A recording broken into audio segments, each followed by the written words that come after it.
Hello everyone, नमस्कार। Online विद्याधन में आप सभी का स्वागत है। आज हम बात करेंगे उड़ीसा पब्लिक सर्विस कमीशन से विज्ञापन संख्या 14 2021 एंड 2022।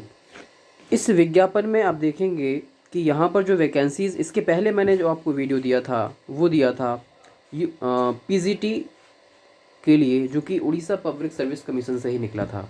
लेकिन आज के इस वीडियो में हम बात करेंगे असिस्टेंट प्रोफेसर की वैकेंसीज, जो कि उड़ीसा पब्लिक सर्विस कमीशन से ही निकली हुई हैं।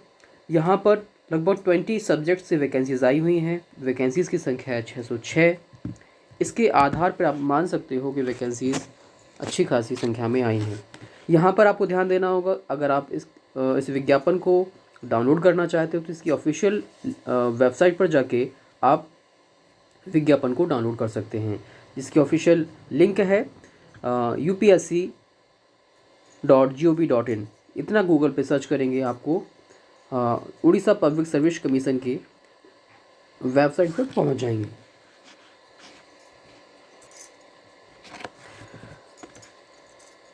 ये जो लिंक एक्टिव कब तक रहेगी, कब तक आप अप्लाई कर सकते हैं, इसके लिए आपको ध्यान देना होगा। अप्लाई करने के लिए आप जो है 25/11/2021 तक आप अप्लाई कर सकते हैं। लेकिन जिन लोगों ने 25/11/2021 तक अपना रजिस्ट्रेशन कर दिया है, वो फाइनल सबमिशन 3/12/2021 तक कर सकते हैं। इसीलिए सबसे पहले रजिस्ट्रेशन कर लीजिए। जो भी लोग अभी तक रजिस्ट्रेशन नहीं किए हैं, ये वैकेंसीज़ हैं असिस्टेंट प्रोफेसर पद के लिए। 606 वैकेंसीज़ हैं।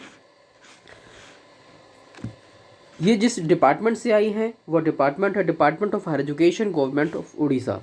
क्योंकि ये उड़ीसा पब्लिक सर्विस कमीशन से वैकेंसीज आई हैं, जिसमें 20 विषयों से वैकेंसीज आई हैं। जिसमें सबसे पहले है एंथ्रोपोलॉजी की 6 वैकेंसीज हैं, बॉटनी 48 वैकेंसीज हैं, केमिस्ट्री 85 वैकेंसीज है, कॉमर्स 30 वैकेंसीज हैं, इकोनॉमिक्स 40 वैकेंसीज है, एजुकेशन 20 वैकेंसी हैं, इंग्लिश 44, इन्वायरमेंटल साइंस 5 वैकेंसीज हैं, ज्योग्राफी 10 वैकेंसीज हैं, जियोलॉजी की 8 वैकेंसीज हैं, history 30, logic and philosophy 10 vacancies हैं।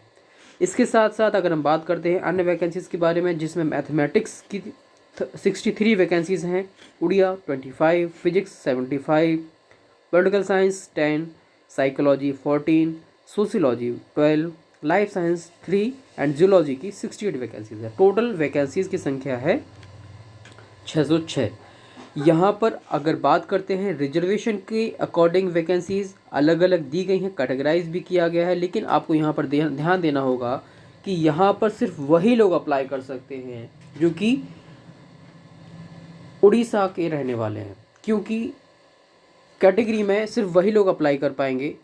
एक सुधार करेंगे इसमें, कैटेगरी में सिर्फ वही लोग अप्लाई करेंगे जो उड़ीसा के रहने वाले हैं, क्योंकि रिजर्वेशन सिर्फ उसी स्टेट को दिया जाता है, चाहे वो एससी कैटेगरी में आते हों, एसटी में आते हों, या फिर सोशली इकोनॉमिकली बैकवर्ड क्लास में आते हों।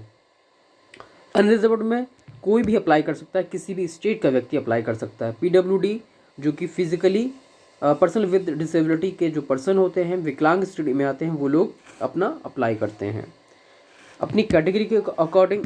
अगर आप कैटेगरी में अप्लाई करना चाहते हैं तो कैटेगरी को ध्यान में रखते हुए अप्लाई करिए। वहाँ का आपके पास सर्टिफिकेट होना चाहिए उस कैटेगरी का, तभी वो आपका कैंडिडेचर मान्य होता है। यहाँ पर आपको बात करते हैं एज ग्रुप की, तो सबसे पहले एज की बात कर लेते हैं, जिसमें 45 ईयर्स तक आप अप्लाई कर सकते हैं। 21 आपकी मिनिमम होनी चाहिए। लेकिन अगर हम बात करते हैं यहाँ पर रिलैक्सेशन की, तो SC ST OBC और वुमेन के लिए 5 साल का रिजर्वेशन है, और जो विकलांग श्रेणी के अभ्यर्थी हैं उनके लिए 10 साल का रिजर्वेशन होता है।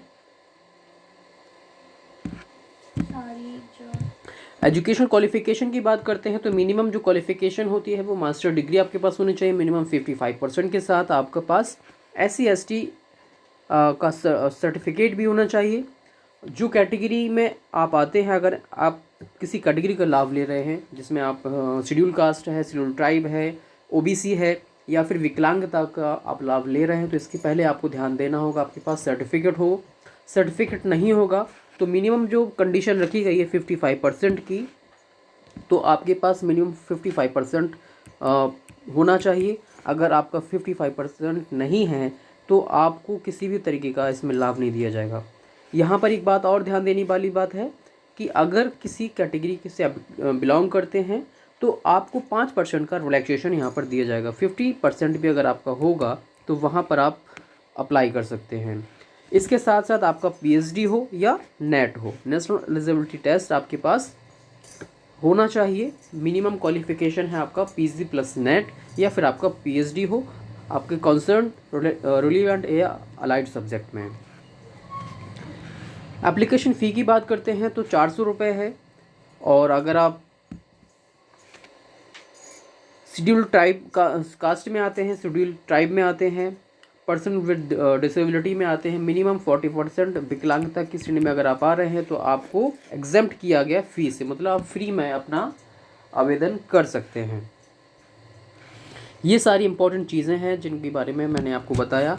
अगर आप अप्लाई करना चाहते हो तो जल्दी से जाइए और अप्लाई कर दीजिए, और रजिस्ट्रेशन पहले कर दीजिए क्योंकि रजिस्ट्रेशन की डेट नज़दीक है, लास्ट डेट नज़दीक है। इसीलिए समय रह के आप आवेदन करेंगे तो निश्चित तौर पे उसका आपको बेनिफिट ज़रूर मिलेगा। अब हम यहाँ पर बात कर लेते हैं कि यहाँ पर सिलेक्शन मोड क्या होगा। सिलेक्शन मोड में सबसे पहले आप जब अप्लाई करेंगे तो अप्लाई करने के साथ आपका जो भी जितने भी आवेदन पत्र पहुँचेंगे उन सभी आवेदन पत्रों को लिया जाएगा और उनको शॉर्टलिस्ट किया जाएगा। शॉर्टलिस्ट करने के बाद उनका जो कि यूजीसी के द्वारा पहले से निर्धारित है एकेडमिक स्कोर कितना है, आपके पास जो भी सर्टिफिकेट्स हैं उनका स्कोर कितना होगा, टोटल मार्क्स आपको दिए जाएंगे, उसके आधार पर आपको शॉर्टलिस्ट किया जाएगा। फिर बाद में आपको इंटरव्यू के लिए बुलाया जाएगा। ये इसका एक तरीका है सिलेक्शन का। आशा है कि ये जो आज का वीडियो है आप लोगों के लिए उपयोगी सिद्ध होगा। अगर आपके लिए उपयोगी सिद्ध होता है तो वीडियो को लाइक करें, शेयर करें, चैनल को सब्सक्राइब करना ना भूलें। अगर आप हमसे जुड़े रहना चाहते हैं तो सबसे पहले जाकर ऑनलाइन विद्याधन ऐप डाउनलोड करें गूगल प्ले स्टोर से, जहां पर आपको UGC net education paper 1, PGT education, assistant professor education और शिक्षा शास्त्र विषय से संबंधित, पैडागोजी से संबंधित जितने भी एग्ज़ाम होते हैं, यूपीटीटी है, सुपर टेट है या सीटेट है, उन सब के वीडियोज़, पीडीएफ्स और कंटेंट आपको हमारे ऑनलाइन विद्याधन ऐप पर मिल जाएगा। मिलते हैं नए वीडियो में, तब तक के लिए नमस्कार।